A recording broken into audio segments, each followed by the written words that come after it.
Morning. Yep, it's me. It's been a while. It has been a long time since I did a video, but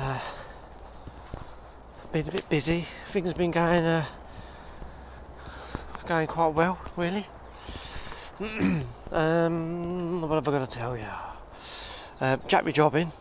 15 years of electrical wholesale. I finally released myself from the turmoil that is the electrical wholesale industry, which has been quite refreshing, actually. I'm nearly 46 and it was good to have a change, really.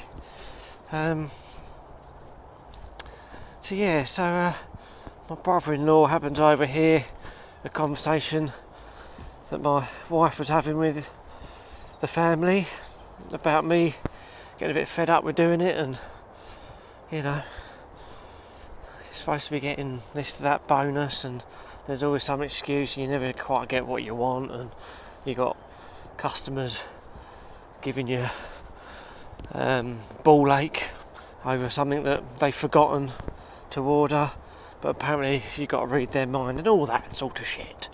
So I'm glad I'm out of that. And I start work in January. So I've got some time to myself, which is great. And just curled a moustache off, just made myself look rather lovely.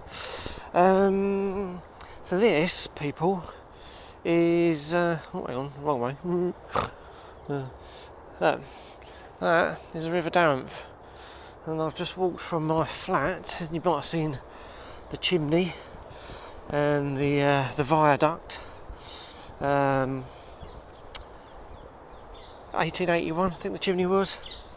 And the viaduct was built around about sort of the same time, because I live in an old converted paper mill, which is lovely, a nice flat. Could do with a bit more space, but you know, it's a great place to be. Really, it's a lovely little community. Got some good friends. That are neighbours. I was out with one of those last night, my mate Dean, White Pie and Mash, as he's called, and I'm a bit hungover. 2 pints Guinness, a whiskey chaser, and then a Baileys is probably, for somebody who doesn't really drink much anymore, not a very wise decision. No, and I'm dairy intolerant. Well, so yes, you can understand the issues there. Got a snoring app because I can't breathe very well from my nose, and I snore a lot, keeps the wife awake. So I bought this new what do you call it, mouth guard I suppose, but it helps you breathe and stops you from snoring. And while I've been waiting for that to turn up, I've been testing this app, and it records your snores, and you can play little snippets back. It gives you 3, sort of the quietest, the medium and the loudest, and I was playing that back with my daughter, who was intrigued to know what I sound like when I snore, and we got to the 46 decibel one, and I pressed play, and it wasn't me snoring, it was me letting out a massive fart. So my massive fart come out at 46 decibels, and sorry I had to share that with you, but you know, you're mates, so you know, sharing is caring, and I care. Yeah, I feel sorry for my wife. Look at that, that's so lovely, it's lovely. Let me pan around. Oh no, wrong way, there we go. Look at that. It's a river. Yeah. It's made of water.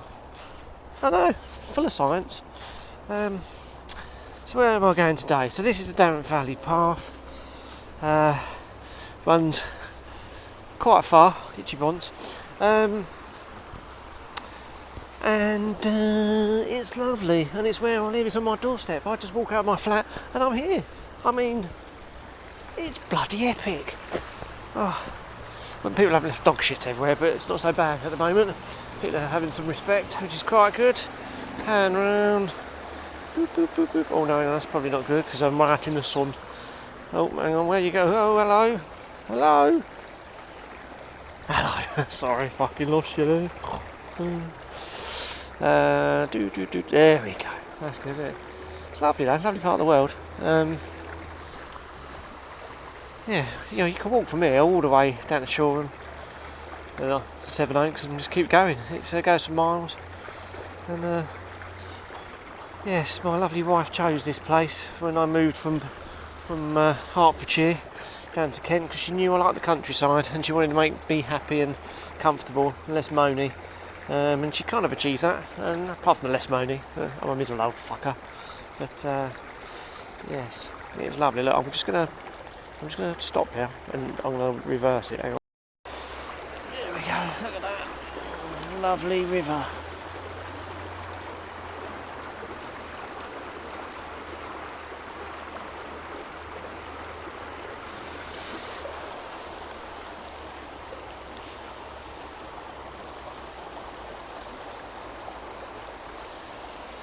Very nice. Hello, me again. Right, onwards and upwards, or onwards and alongwards. Yeah, it's been a while since I spoke to you. I think the last time I did a proper video, I've done loads of videos, right? But what I've been doing is forgetting to bring the microphone or not charging the bloody gimbal thing that I've got. So the videos have been a bit shit, and I've been trying to sort of edit them together, and it's quite time consuming. And I've not had a lot of time. I've been doing 10 hour a day at work, and then you come home and you've got little and running around, and you've got the dishwasher to unload and the bins to put out, and you know, all that exciting stuff that adults do.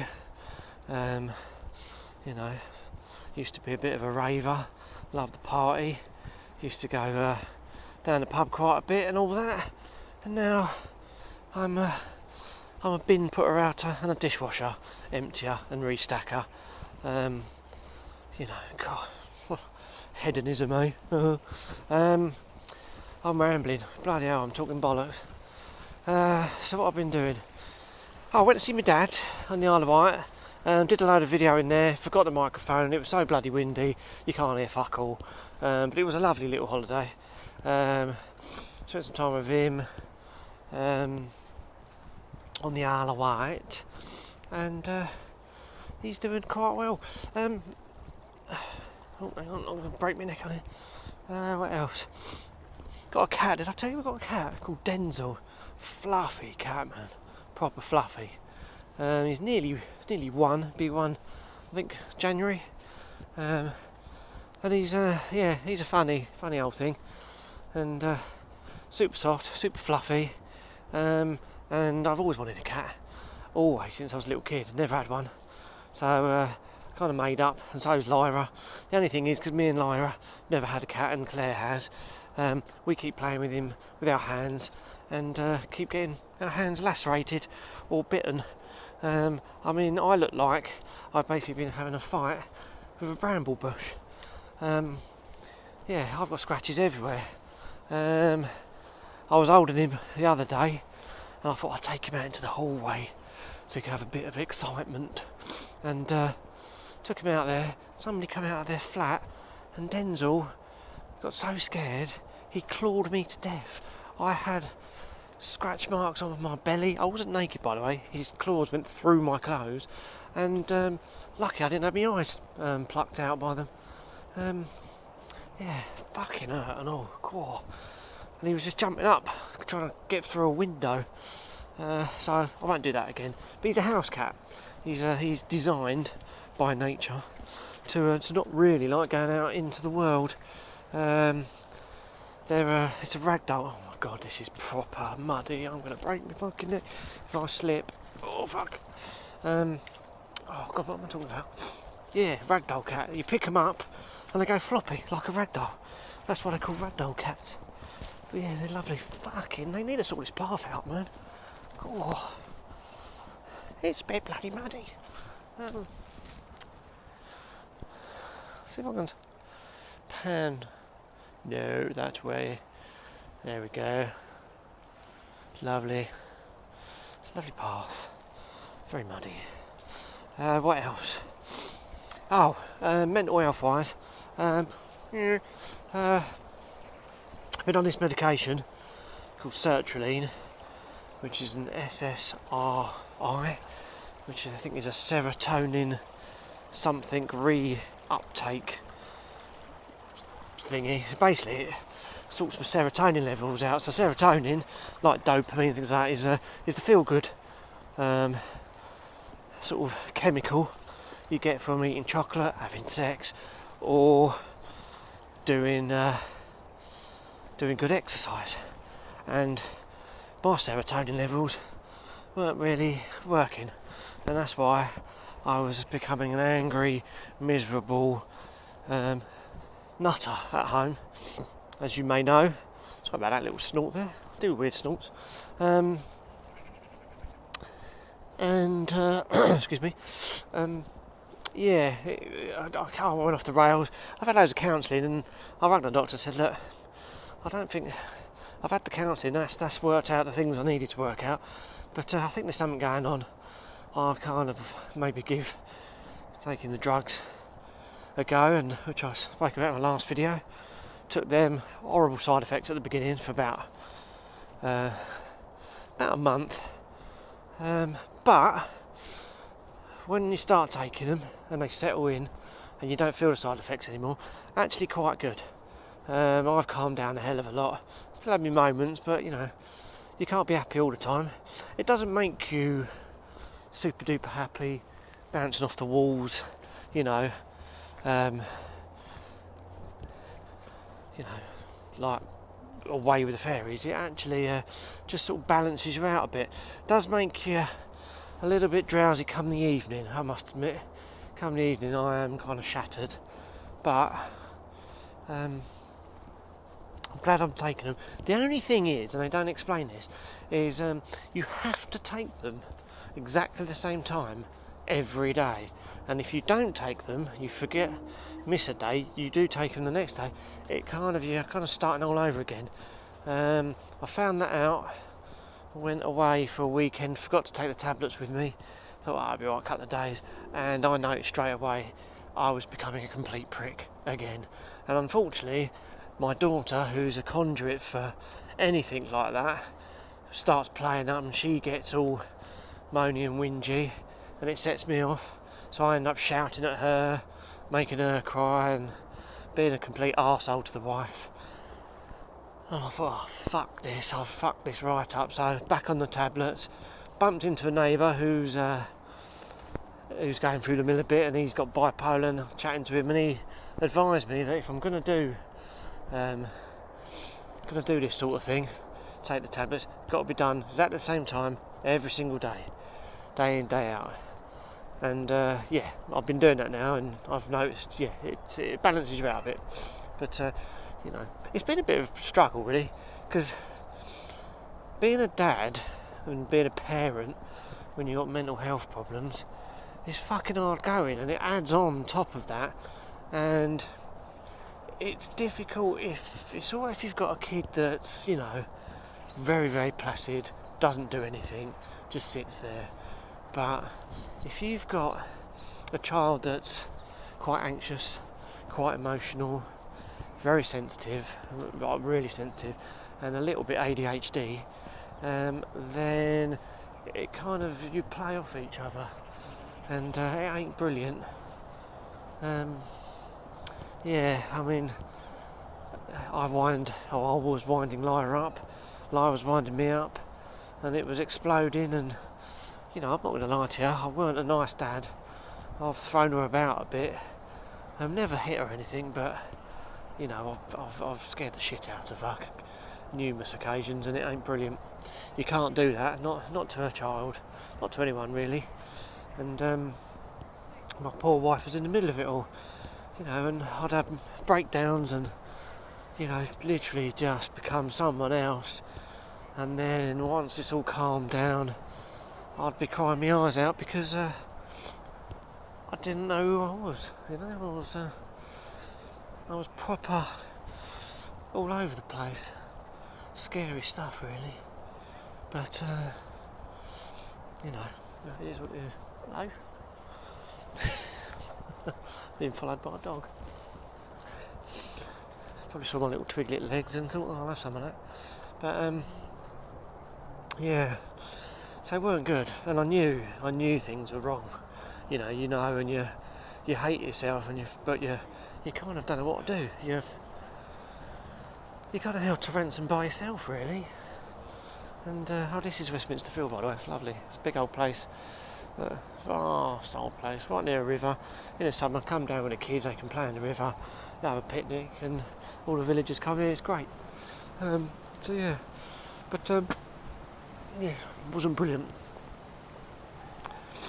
I've dealt with a lot with when Lyra was born. I'd not long moved from the home I knew all my life of Hertfordshire. Moved down to Kent with my wife, a new job, you know, got married, and then Lyra was, you know, on the way, and then Lyra was born. I haven't got brothers or sisters, I don't know how to deal with kids, and it all got a bit much. Let's have a look at this. Oh, best get off, because there's a car coming. Hang on. Gonna get run over.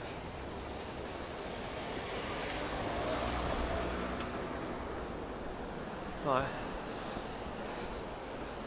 Yeah, it weren't brilliant. Hang on, look. There's a weir. I think it's what it's called. It's lovely, isn't it? It's not really in focus. Let me try and get that in focus. No, just focus on my face. Yeah. So,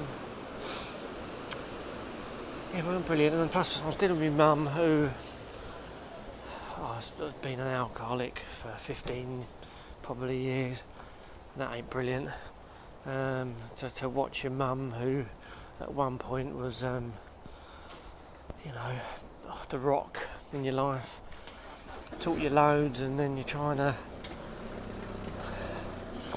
get yourself, you know, on track with your life, family and all that, and then you're worrying about your mum all the time.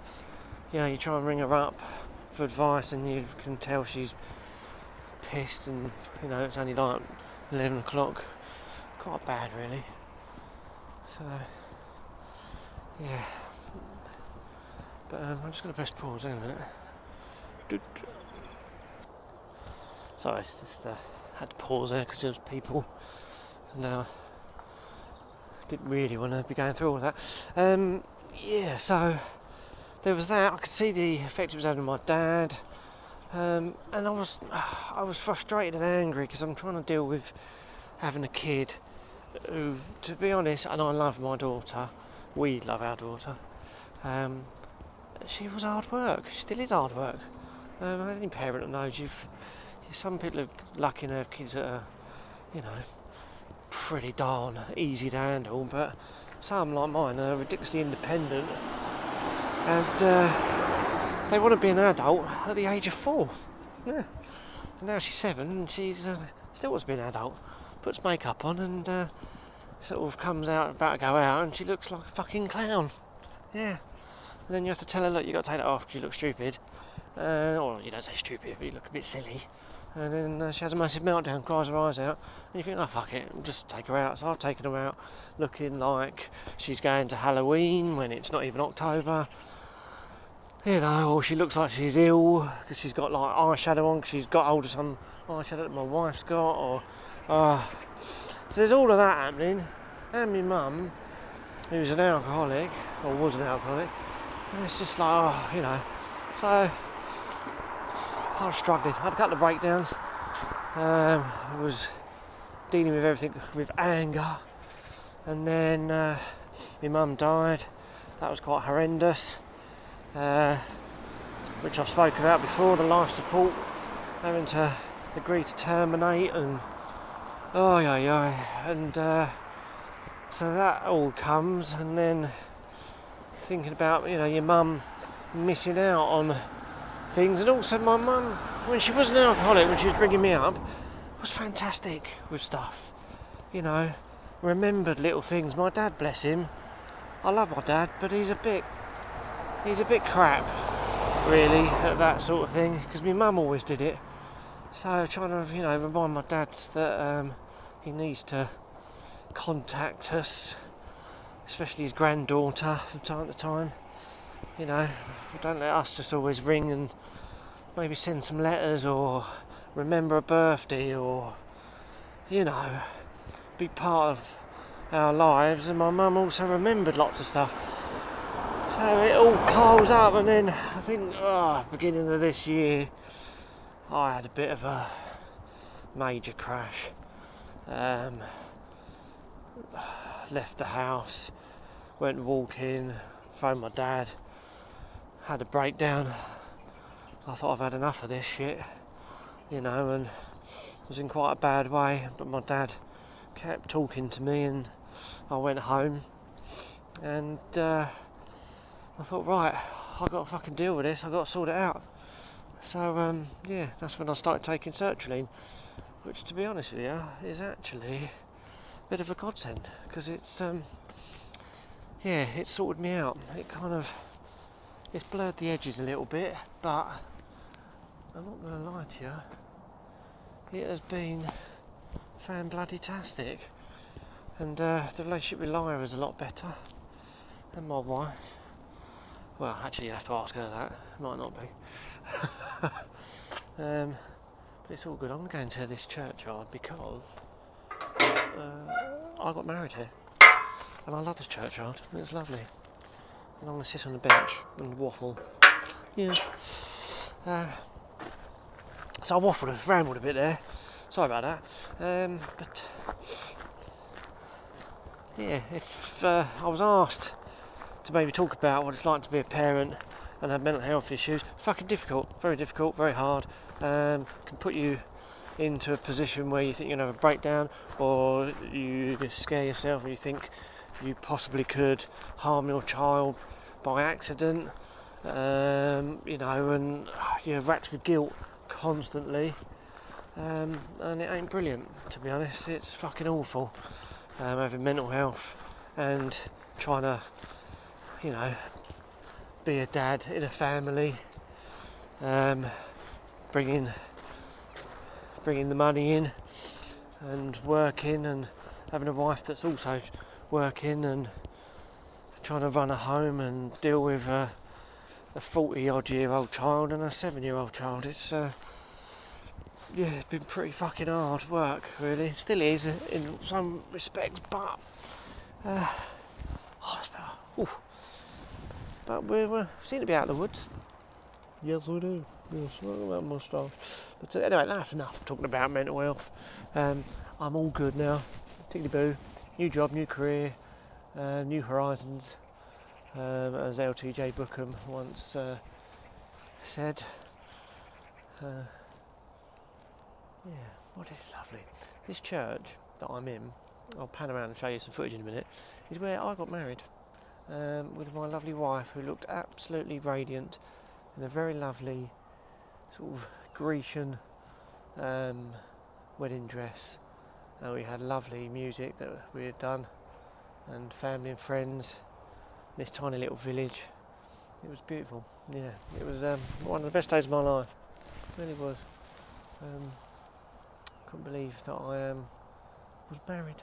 Yeah, I actually thought at one point, fuck, I'm going to be on my own, and I best get used to it.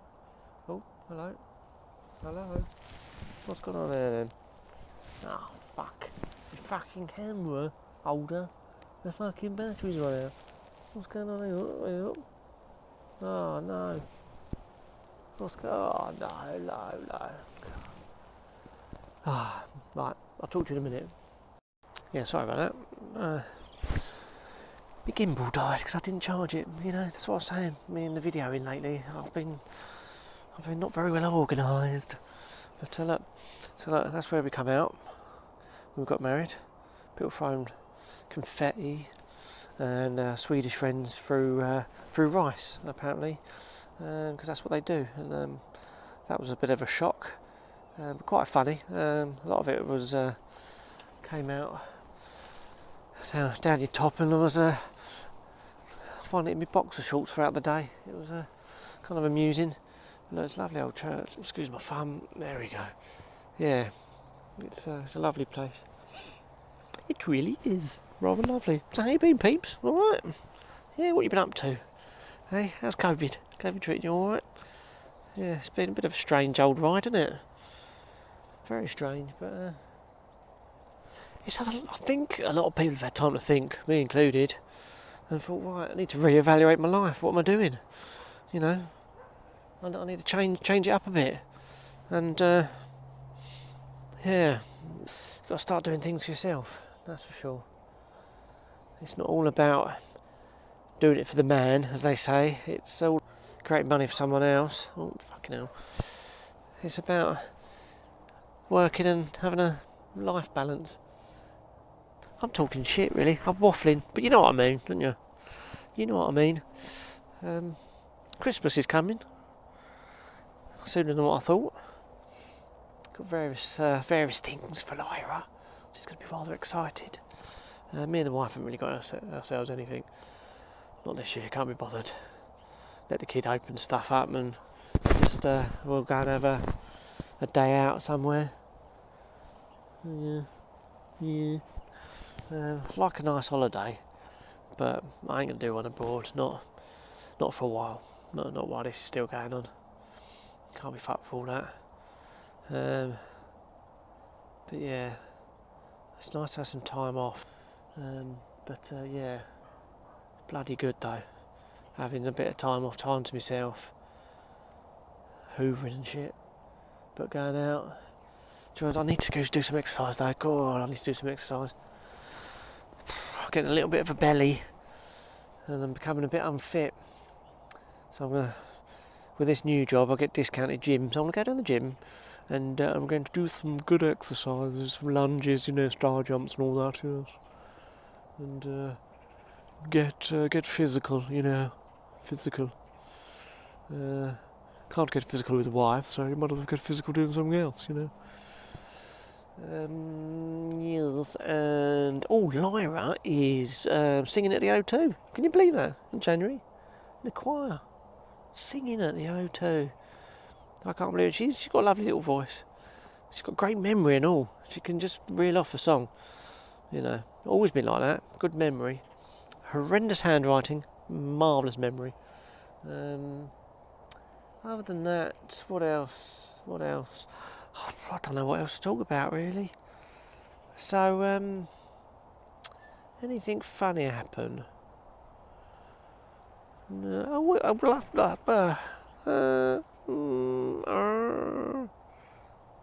no, not that I can think of. Anyway, peace and love. Love you. Bye bye.